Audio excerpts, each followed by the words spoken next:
สจคิมครับ90 300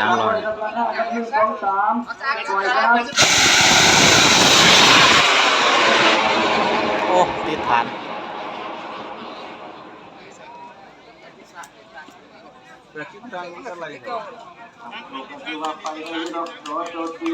มาได้ครับ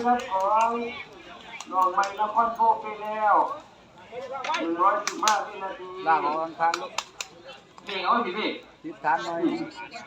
อย่าดองไว้ต้องขังออกค้างไว้เร็วๆพี่ล่าอย่าซาเด้ติดฐานไปได้หลากหลายติดฐานที่น่ะโอ้ยผ่านเลยติดฐานครับฟันลงมันครับต่ำเลยครับยกคนลงมันลงมันพร้อมแล้วพ่อนับเลย70 75นครลงมันครับนครลงมันครับ1 2 3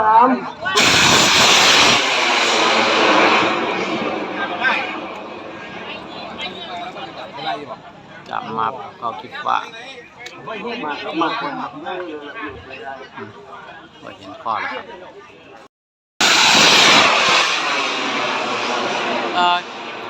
คืออ่อนนะยี่เจ้าแถบของเดี๋ยวเนี่ยแล้วฟังของเสียเดินรถมาดีๆพิชาครับเยมาตรงๆเอาคนเช็ดคือลงมาหาครับเสียเดินหนักเลยครับสามารถทำครับเสียเดินเพชร1 เมืองเบิกชาโพนครครับ84ไปเดียวครับ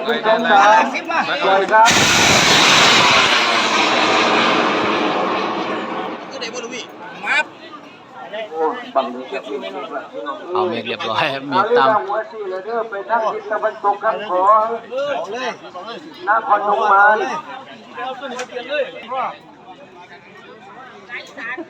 ลายอีสาน85 300ครับ85 300ครับไล่อีสานครับเอาเลยครับเอาเลย85 300ขอให้ช่วยครับไล่อีสานครับ1 2 3ปล่อยครับ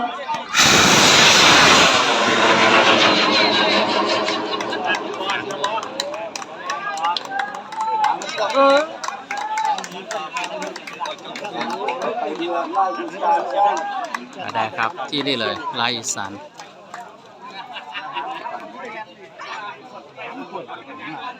ฟันนี่เส้น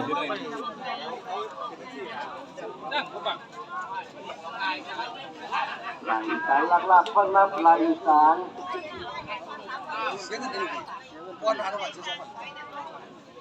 เบิ้งไปคนละ3 ดาวครับเวลาครับ3 ดาวขอให้ช่วยดีครับเทวดาครับ4 วิ14 วิครับนับเลย1 2 3ปล่อยครับ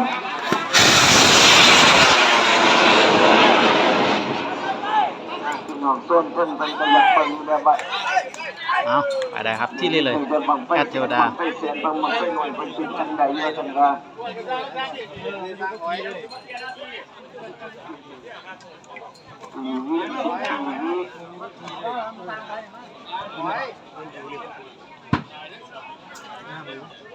จากหวังกระเป๋าได้แต่อยากเห็นชัดเลยน้องชีต้าเพิ่งไปทวนเวลาครับ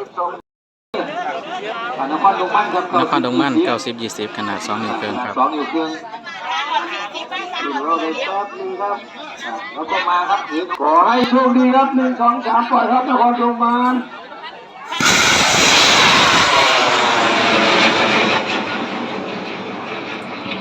ออกโน่นโอ้ย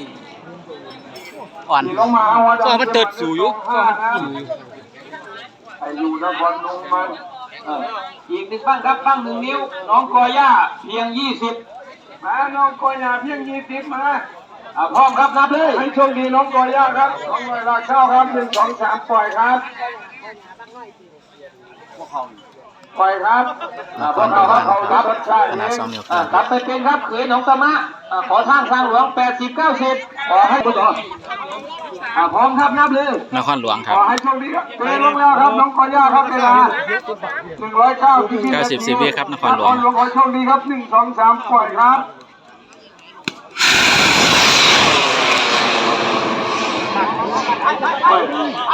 มันจะได้30,000อยู่เหลือพอหลายปักแต่เอามันพอ30,000ใช่ไหมเอามาอีกไหม มันเหลืออยู่ ที่นี่เลยครับนักกว่าโอ้ยข้อเข่าแห้ง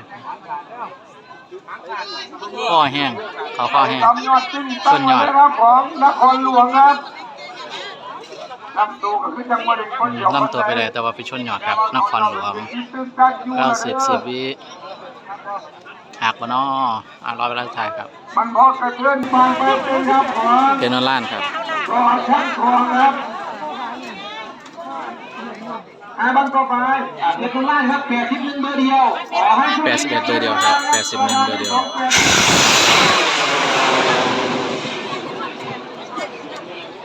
ออกลมจอดไปแล้วนะ ออกลมนะครับดิน มันทำเวลามันบกพร่องเปิดใจเป็นคนลาออกลงไปบางต่อไปครับ90ไปอยู่ดีอยู่ขอทั้งทองดีอยู่จับสายล่อลุงคุณชินลาย80 90คุณเพชรสบายครับตะกุงเพชร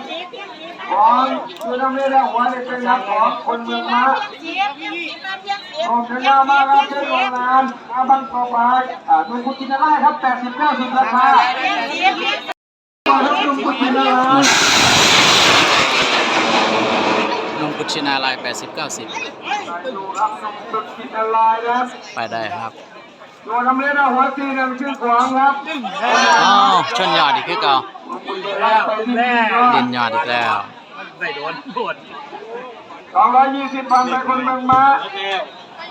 คุณมาเบียดกว้างขาวตั้งขวาเป็นยังไม่ติดเกี่ยวไอ้ที่ลากมาอยู่ครับเอาให้เรียกก่อนเรียกกันเลยปะเอานี่แล้วจะว่าเอาขึ้นเอาบอกว่าพี่มองสีแต่ว่าล้ำตัวออกลมมาหลายได้เพชรนนลานครับราคาที่28เลยปล่อยครับ เจ๊ออมพี่บุญครับ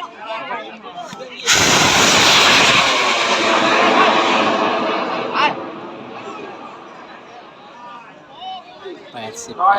อัดกับเบิ้งเด้อจะเบิ้งบางนี่แล้วเบิ้งล่างผมก็จำพี่เจ้าเด้อนะจอยไปอยู่กับอ้อมพี่ปูนนะครับดูในสายอื่นใครบางนี่กับอ้อมพี่ปูนขอท่านครับเพิ่งพร้อมแล้วยังประมาณจะก็คือสร้างกุมารวันจะละอ้อม ไหล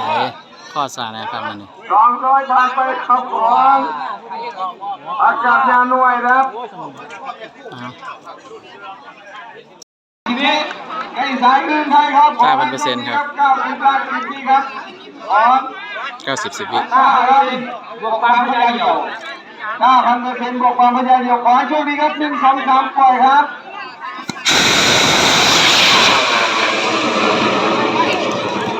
ผมบอกว่าเป็นหัวใจที่รวยนะ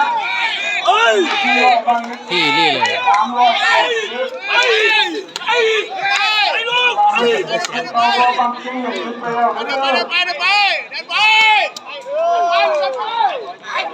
าดูครับมาเป็นตัวครับทำมาเดียว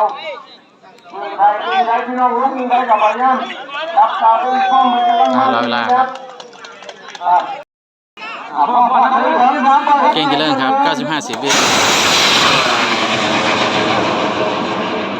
ไปปันไปที่นี่เลยเก่งเจริญ95 10 วิบางต่อไปครับ10 แสน72ตัวเดียวครับจับสายไปพ่อ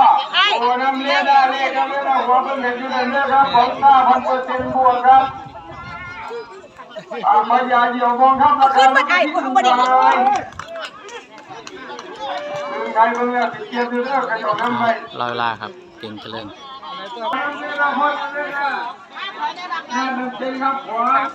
ล็กยิ่งเมืองเบามาอยู่มาบ้างสบายตั้งมือครับลุงกุดชุม ครับ10 40ครับบางเมืองครับ10 40ลุงกุดชุมขอให้โชคดีลุงกุดชุมครับ1 2 3ปล่อยครับการเบาของเขา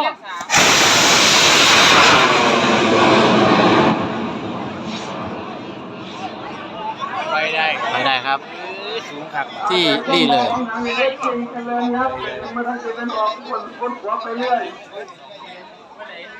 ตัดแสงทหารประเภทเบาดีเลยตัดแสงโอ้ยควันมาสบายรอเวลาถ่ายครับควันมา ข้อดีพร้อม ในช่วงรอบครับ3 บัง 3 หาง3 เข่า คุณผู้ชมครับบังไฟเมืองขนาด3 เก็บขึ้นดีครับ บ้านครับ